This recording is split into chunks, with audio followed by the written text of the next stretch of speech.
కళ్యాణ్ బాబు ఎలాంటివాడంటే it's very human అన్నాడు. And ముక్కుసూటిగా వెళ్తా నిజాయితీగా ఉంటాడు. అనవసరం విషయాలకు వెళ్ళడం, ఏదన్నా ఒకటి పట్టుకున్నాడంటే దాన్ని ఎండ్ వరకు వెళ్తాడు. కళ్యాణ్ బాబు వాడిని దగ్గర నుంచి గమనిస్తే ఇలాగ ఎవరన్నా ఉంటాడా, పాసిబిలిటీ ఉంటుందా ఈ టైప్లో జీవించడం అనిపిస్తుంది నాకు. అంత క్లియర్గా, అంత ఓపెన్గా. ఒక్కోసారి నాకు కూడా చిరాకు వచ్చే రేంజ్లో ఉంటుంది. ఏంటి ఇది ఇలా ఎలా కుదురుతురా నువ్వు ఇలా ఉంటామని. అంటే నేను ఉండలేను యాక్చువల్గా అలాగా. అలాంటి వ్యక్తిత్వం వాడు.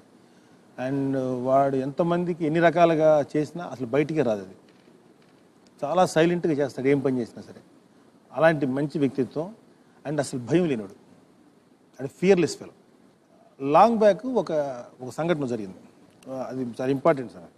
నాకు తెలిసిన ఒక పెద్ద మనిషి మధ్యలో కళ్యాణ్ బాబు జానీకి ముందు ఒక చిన్న సెట్ బ్యాక్ వచ్చింది. కళ్యాణ్ బాబు ఇలాగ స్లో అయిపోయాడు, ఎక్కువ సినిమాలు చేయట్లేదు. దానివల్ల అంటే యాక్చువల్గా ఇది ఇంట్రెస్టింగ్ టాపిక్, అంటే కొంచెం కాంట్రవర్సీ లాంటిది. కానీ సో ఎప్పుడైతే కళ్యాణ్ బాబు తగ్గిచ్చాడో, సో కళ్యాణ్ బాబు తర్వాత ఉన్న కొంతమంది స్టార్స్ కళ్యాణ్ బాబు దాటికి వెళ్ళిపోయి వాళ్ళందరికీ వే ఇచ్చినోడు అయిపోయాడు Kalyan Babu. So Kalyan Babu number of films చేస్తుంటే వీళ్ళందరికీ ఛాన్స్ ఉండేది కాదు కదా అని అతను చెప్పారు. నాకు ఆ క్వశ్చన్లో నాకు కరెక్ట్గా క్లారిటీగా అర్థం కాక నేను కళ్యాణ్ బాబు అడిగా, ఇట్లా అన్నారు ఏంటి నీ ఉద్దేశం అని. ఒక బ్యూటిఫుల్ మాట చెప్పాడు. నేను స్లోగానో లేకపోతే నేను నెంబర్ ఆఫ్ ఫిల్మ్స్ చేయకుండా ఒక పిక్చర్ చేయడం వల్ల నా తర్వాత ఎవరో కొంతమంది ఆర్టిస్టులు నాకంటే పైకి వెళ్ళారు. ఇదంతా ఇల్యూషన్. ఈ యూనివర్స్, ఈ ప్రపంచం అబండెంట్, ప్రతి వాడికి అవకాశం ఉంటుంది. నేను స్లో అయ్యేంత మాత్రాన నన్ను దాటి వెళ్ళిపోయినా వెళ్ళిపోతాడు. నా అవకాశం నాకుంది, వాళ్ళ అవకాశం వాళ్ళకి ఉంది. ఇదంతా ఇన్సెక్యూర్డ్ వే ఆఫ్ టాకింగ్ అనే ఒక అబద్ధతా భావంతో చెప్పాడు ఆ వ్యక్తి. ఎవరు నీకు? నేనంతా అలాంటి వాటికి భయపడను. ఎంతమంది బ్రహ్మాండంగా మంచిది అది ఇండస్ట్రీకి. నాది నాకు ఉంటుంది, వాళ్ళది వాళ్ళకి ఉంటుంది అన్నాడు. ఇవాళ అదే ప్రూవ్ అయింది కళ్యాణ్ బాబుకి. ఎప్పుడు కూడా ఇన్సెక్యూరిటీకి లోన్ అవ్వడాడు. నాకు ఆ రోజు అర్థం కాలేదు, ఎందుకు ఇంత ధైర్యం ఏంటి వీడికి అనిపించింది.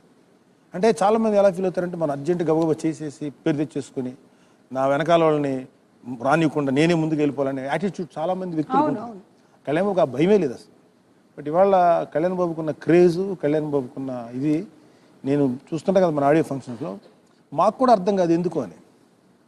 ఎందుకు ఇతనికి ఒక్కడికి ఇంత క్రేజ్ అని. నాకు తెలిసి పెద్ద పెద్ద మహానటులు ఇండస్ట్రీలో ఉన్నారు, ఇంక్లూడింగ్ చిరంజీవి గారు. వీళ్ళందరూ గ్రేటెస్ట్ యాక్టర్స్. వాళ్ళందరికీ అలాంటి అభిమానులు ఉంటారు కదా. కళ్యాణ్ బాబు వీళ్ళెవరితో కంపేర్ చేసుకుంటే పెద్ద గొప్ప యాక్టర్ ఏం కాదు Kalyan Babu. Reasonably good actor అతను.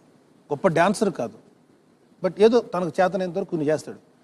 పబ్లిక్ ఎందుకు కళ్యాణ్ బాబుని ఇష్టపడతారంటే బికాస్ ఆఫ్ హిస్ క్యారెక్టర్, వ్యక్తిత్వం. తన వ్యక్తిత్వం ఎన్నో చోట్ల బయటకు వచ్చింది. అది పొలిటికల్గా ఉన్న ఉండొచ్చు, లేకపోతే ఇంకొక యాంగిల్ అయి ఉండొచ్చు.